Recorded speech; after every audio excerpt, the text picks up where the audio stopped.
Hello family. So మాకైతే వాతావరణం భలే చల్లగా ఉందనమాట. వర్షం కూడా పడతా ఉంది. సో ఆ వర్షంలో నాకైతే వేడి వేడిగా ఏం తినాలనిపిస్తే స్వీట్ కార్న్‌తో టిక్కీస్ అయితే చేశాను అనమాట. దాంతోపాటు కాంబినేషన్ వచ్చి కాఫీ అనమాట. భలే ఉంటుంది కదా కాంబినేషన్. సో నేనైతే ఇక్కడ బౌల్‌లో స్వీట్ కార్న్ ఆల్రెడీ ఉడికిచ్చేసుకున్నాను అనమాట. దాంతో పాటే బంగాళదుంప కూడా ఉడికిచ్చేసుకుంటున్నానండి. ఇందులో కొంచెం అల్లం వెల్లిపాయ పేస్ట్, సగం ఉల్లిపాయ అయితే కట్ చేసుకొని వేసుకోవాలనమాట చిన్నగా.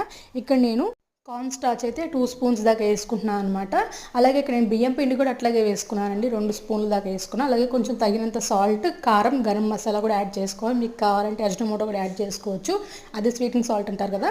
లాస్ట్లో ఫైనల్ టచ్గా నేను కొత్తిమీర అయితే యాడ్ చేసుకుని ఇట్లా చక్కగా మిక్స్ చేసుకుంటున్నాను అనమాట. ఒకవేళ మీకు జారుగా అనిపిస్తే కొంచెం బియ్య పిండి అయితే యాడ్ చేసుకోండి. ఇక్కడ నేను బాండీలో 2 గరిటెలు ఆయిల్ అయితే యాడ్ చేసుకుంటున్నాను అనమాట. డీప్ ఫ్రై కన్నా ఇట్లాగైతే బాగుంటుంది. మీరు కూడా ట్రై చేసేయండి. ఇక్కడ నేనైతే ఈ స్వీట్ కార్న్ మిక్చర్ని మనం టిక్కీ షేప్ అయితే తీసుకొని కాల్చుకోవడమే అనమాట ఆయిల్లో.